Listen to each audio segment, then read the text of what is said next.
natin, ito po ay pagsuporta lang namin kay Senator Amy. Pero alam niyo po, sa ating mga magigiting na panauhin dito, napaka-ironic lamang po na alam naman po natin lahat, batid natin lahat, na dadalawang pangulo lang po ang lumaban sa komunista. Una, si Ferdinand Marcos Sr. Ano po ang nangyari? Inalis natin sa bansa. Ang sumunod na lumaban po sa komunista ay si Pangulong Rodrigo Roa Duterte. Ang tanong ko lamang po sa PNP, hindi ko po kayo hinuhusgahan. Hindi po ba nyo tinanong man lang sa mga nag-uutos po sa inyo kung bakit natin dadalhin sa The Hague ang ating dating Pangulo na alam naman po natin na buhay ang Communist Party sa Netherlands. Alam naman po natin na hinihingi natin dati na i-transport dito si Joma Sison, dalhin dito sa Pilipinas. Pero nagkabaliktad po, ang tinransport natin ay yung dating Pangulo natin na lumaban sa komunista. Ito lamang po, tanong ko, bilang ako po'y dating rebelde. Hindi ko naman po yan pinagkakaila. Hindi ko po maintindihan kung bakit tayo po ay nag-submit dito sa mga tiga-Netherlands.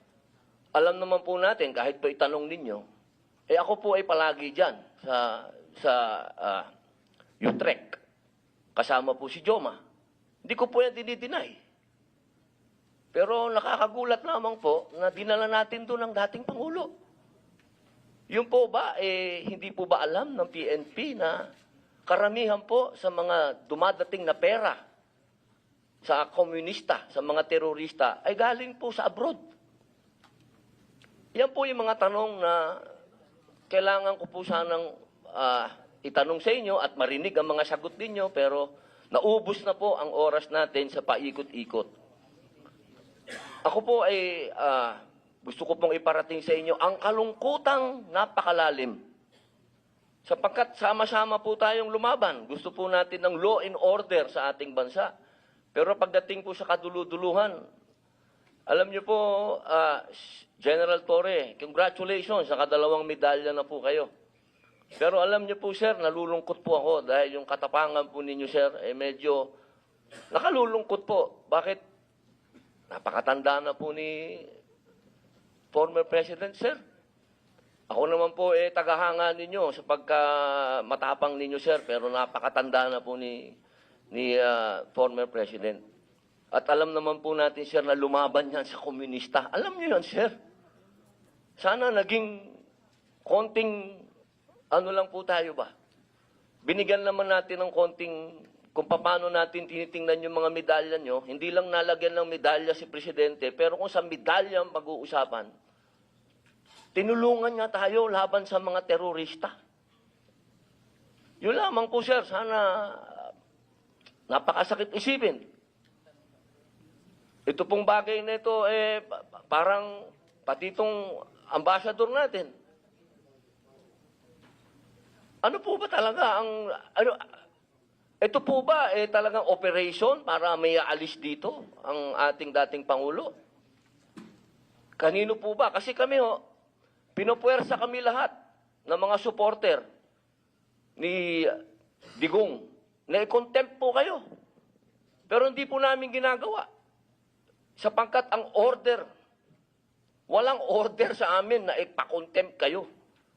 Kung galing lang to kay PRRD o galing kay BP na pakontempt kayo, kukontempt kita, boss. Baka ako pa magsabi na ako hahatak sa'yo. Pero hindi ko ginagawa, boss. Kasi walang order sa amin na gawin sa inyo yan. Ang natatandaan lang po namin na sinabi ni PRRD na malinaw na ginagawa ng pulis ang order sa kanila.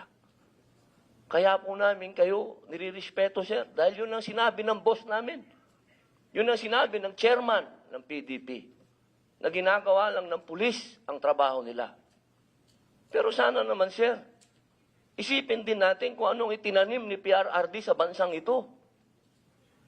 Nilabanan natin ng komunista. Talaga bang yan ba talaga ang kapalaran ng mga presidenteng lumalaban sa komunista? Isang in-exile, isang sinurrender?